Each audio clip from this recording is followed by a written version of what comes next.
Nous sommes sur une île et tout se passait bien quand tout à coup le volcan entre en éruption. Dans 2 minutes, l'île explose. Donc nous sommes des Cro-Magnons et notre but ça va être quoi? Notre but ça va être de partir de l'île, donc en 2 minutes, ça joue vraiment en 2 minutes, et au passage de sauver le plus d'habitants possible. Comment ça marche? Au début de la partie, donc c'est un jeu coopératif, nous sommes tous ensemble, ça c'est très important. On va faire un carré de 5 cartes sur 5 cartes. Pour l'exemple, je vais en mettre que 5. Dans ce jeu, on joue chacun son tour. Okay, à son tour, c'est très simple, je vais retourner 2 cartes, puis les remettre face cachée.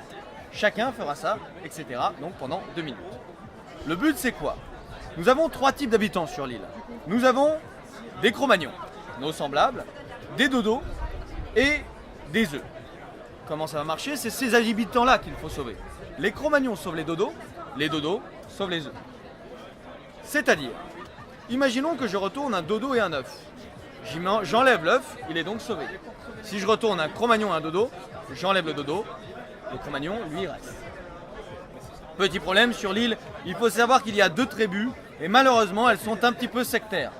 Ça veut dire quoi? Ça veut dire qu'elles se sauvent que dans leur couleur. Le Cro-Magnon rouge sauve le dodo rouge, mais ne sauve pas le dodo jaune. Dans chaque couleur, tu as 3 œufs, 3 dodos, 2 Cro-Magnons, ce qui fait 8. 8 et 8, 16.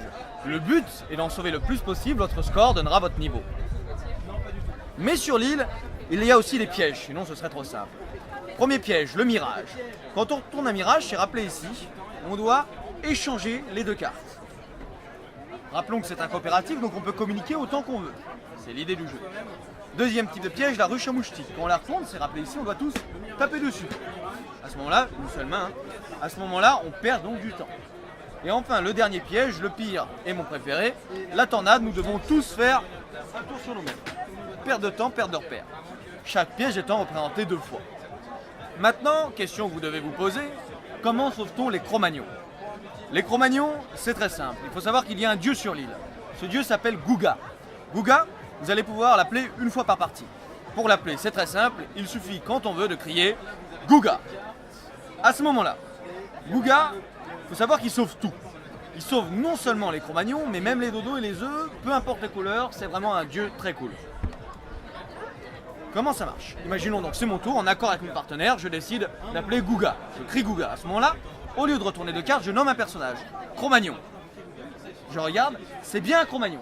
La carte est donc sauvée. C'est au tour du joueur suivant de nommer aussi un personnage. Dodo. C'est bien Dodo, donc sauvé. À nouveau le joueur suivant, œuf. C'est un œuf, sauvé. Imaginons encore, Cro-Magnon, c'est raté.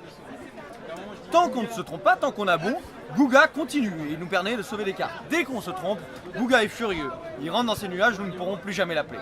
Attention donc à l'appeler au bon moment. Dernière chose, ou presque, c'est bien beau de vouloir sauver tout le monde, mais il faut pouvoir partir. Pour ça, il faut avoir le matériel. Quand on retourne une rame, on l'enlève. Quand on retourne le radeau, on l'enlève. Il faut avoir ces 2 cartes là pour pouvoir sortir de l'île. Sans quoi, tous nos personnages, tous nos habitants sauvés, ça ne sert à rien. Nous restons sur l'île et le volcan explose.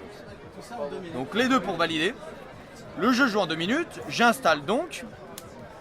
Et vous allez voir qu'au centre du jeu, je mets le volcan. Alors pourquoi je mets le volcan au centre du jeu? Je vais le mettre face cachée. Tout le monde sait où il est. Mais si quelqu'un le retourne, vous avez perdu la partie. Ça paraît très bête, mais ça arrive beaucoup plus souvent qu'on le croit. Voilà, donc c'est 2 minutes. On peut jouer soit avec sablier, soit avec bande son qui est en libre téléchargement. Il y a aussi plein d'autres choses dans la boîte, mais ça, vous le verrez plus tard.